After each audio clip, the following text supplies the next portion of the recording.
Vamos a dar la bienvenida nuevamente y ojalá que saber también un poco qué es de su vida nuestro querido no estaba muerto y se son malos, nuestro querido comentarista político Renato Campos.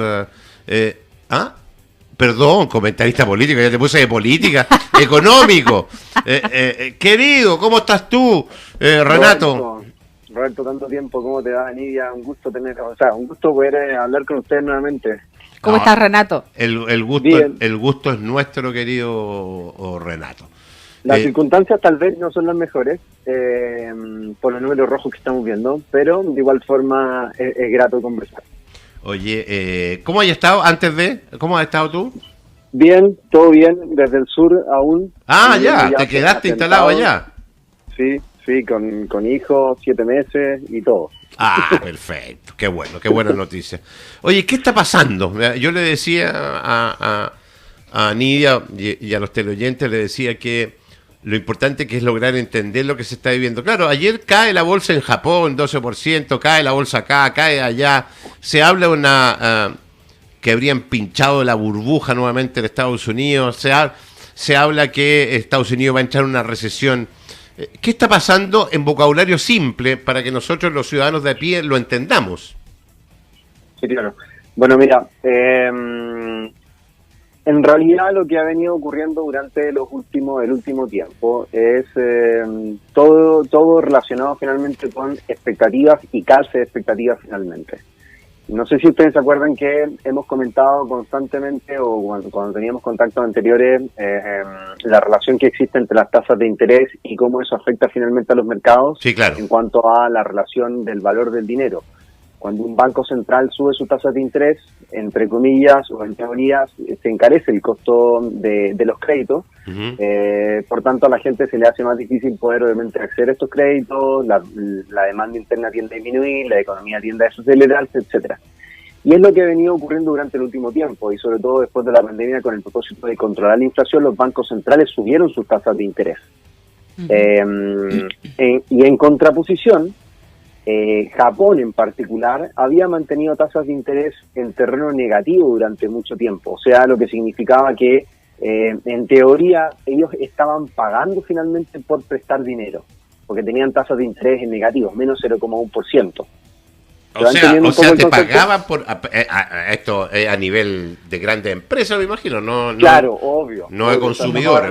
Estamos hablando de la tasa referencial finalmente, la tasa referencial del Banco Central es la tasa obviamente que los distintos bancos o las entidades obviamente tienen como referencia. Ajá. Entonces, lo que hacían los inversionistas, como el dinero te lo estaban prestando, prácticamente te estaban regalando el dinero, te estaban diciendo, por favor, el Banco Central de Japón te estaba prestando el dinero a bajas tasas o prácticamente regalándotelo, los inversionistas, grandes inversionistas, iban a Japón, pedían prestado dinero para llevar ese dinero barato a otros mercados y invertir ese dinero, en donde ofrecían tasas más altas.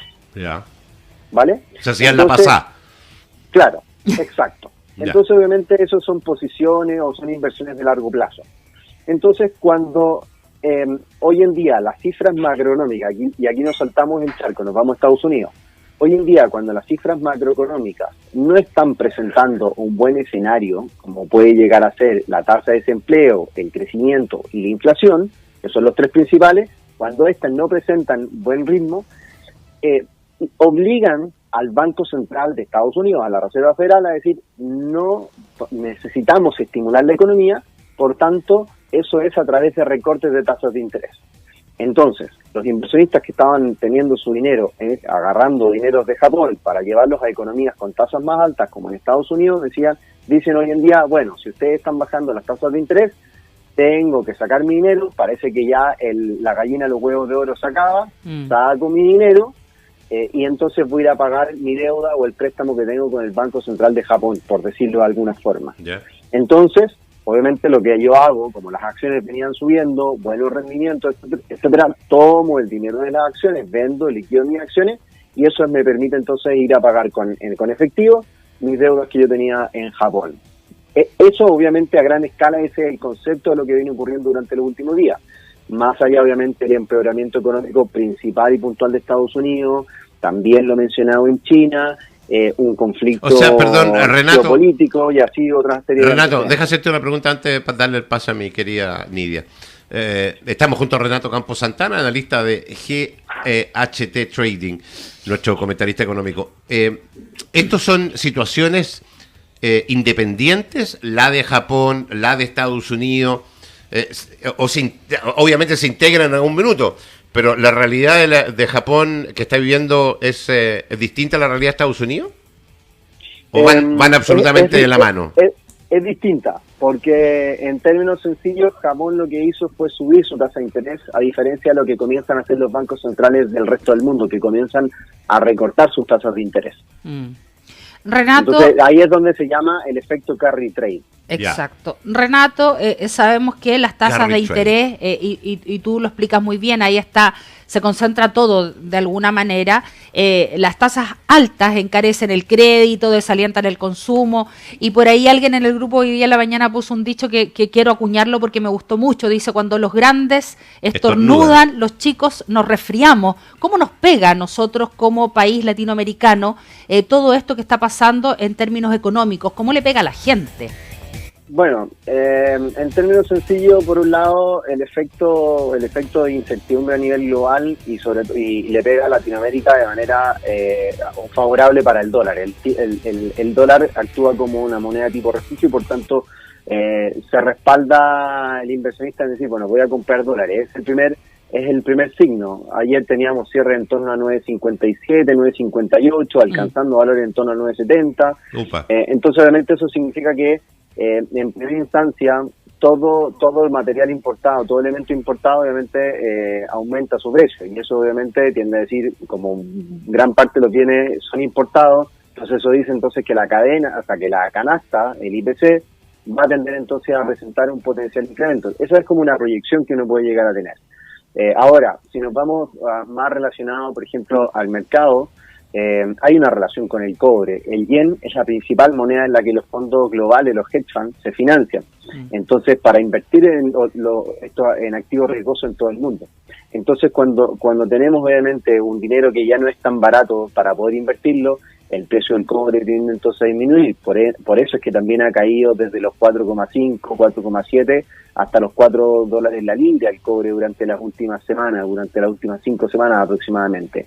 Entonces esas consecuencias después repercuten en que hay menores ingresos en la billetera fiscal, las previsiones o el promedio final de este año 2024 tiende tal vez a disminuir un poco, eso le pega directamente al tipo de cambio y hace una serie de antecedentes que van obviamente afectando al bolsillo. Estamos junto a Renato Campos Santana, analista de GH Trading, nuestro comentarista económico. Ahora, nosotros veníamos con un impulso distinto, digo nosotros la economía chilena, venía el Banco Central rebajando tasa, con un dólar que se había chantado un poco, con un cobre que subía.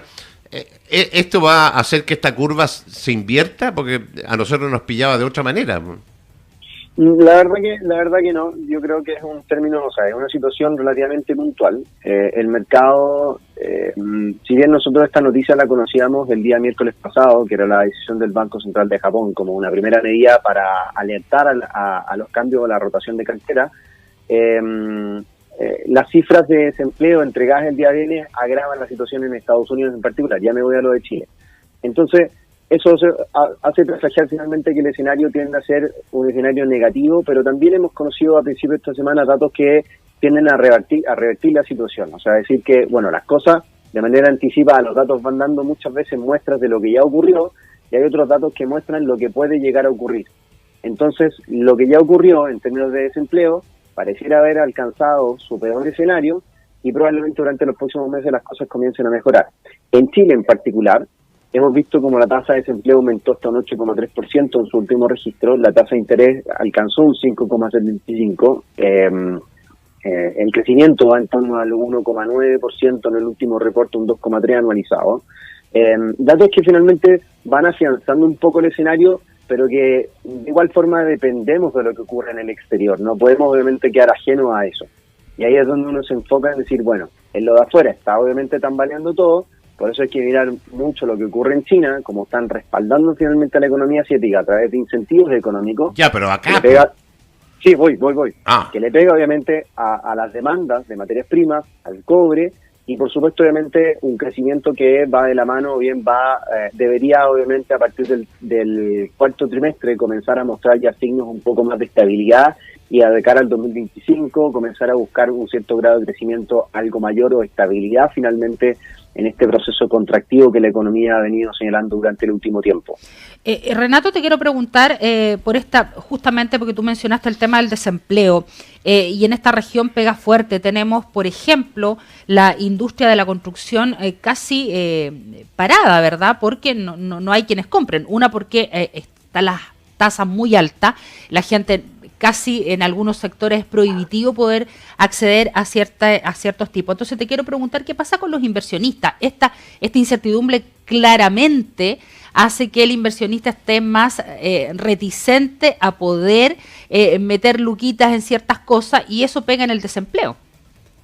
Sí, genera incertidumbre sin duda, pero las cifras más, el inversionista siempre mira las situaciones a largo plazo.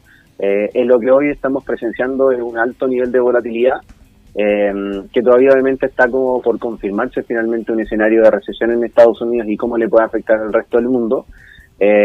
Claramente uno dice, bueno, estamos viendo este tipo de noticias, mejor me lo tomo con calma y no arriesgo mucho finalmente, no pongo mis lucas en un negocio, claro, o no hago tal. Y ahí es donde obviamente está un poco el trabajo del inversionista, es decir, bueno, ¿qué negocios hoy pueden llegar a proliferar? ¿Cuáles son los finalmente? Porque no todo, no todo siempre está mal. A todos les va mal, pero no a todos les va tan mal finalmente. Y ahí es donde obviamente es mirar, realmente tener una perspectiva más de largo plazo. Siempre el inversionista va a mirar a largo plazo lo que está ocurriendo. Pero sin duda, creo que no es una situación como para alarmarse, es decir, no, esto es la debacle. Pero sí obviamente hay que mirarlo de cerca e ir vigilando las situaciones. Por eso obviamente es el trabajo de nosotros, de ir mirando en el día a día para ir obviamente haciendo un comentario al respecto. Renato, en la mirada nacional del segundo semestre, ¿cuál es la sensación que tienen ustedes, los economistas?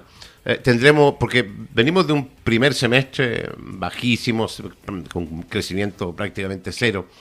¿Va a ser el segundo semestre? ¿Va a haber un repunte de la economía? En Chile, estoy hablando en Chile. Sí, en Chile, sí. Debería todo apuntar a que el crecimiento debería tender a estabilizarse y a crecer de cara al cuarto trimestre de este año. Sobre todo, obviamente, respondiendo a los recortes de las tasas de interés, y al último llevado a cabo, como te decía, hasta un 5,75%. O sea, que las tasas de interés ya vengan retrocediendo desde un 14% que fue lo más alto en pandemia hasta el 5,75% hoy, ya habla obviamente de esto de intentar impulsar la economía o brindarle obviamente un apoyo. Y se tarda, no es algo inmediato, siempre tienden a tardar 2-3 trimestres más o menos de diferencia con respecto a lo que está haciendo el central y la respuesta de la economía real finalmente. Ok, Renato Campos, te agradezco como siempre. No, gracias a ustedes, por supuesto. No se pierda. Nuevamente. No, en lo absoluto, aquí encantado de poder colaborar y poder orientar un poco con respecto a lo que sucede en el mercado día a día. Muchas gracias. Gracias, Renato. Un abrazo, que estén muy bien. Abrazos. 8 de la mañana con 40.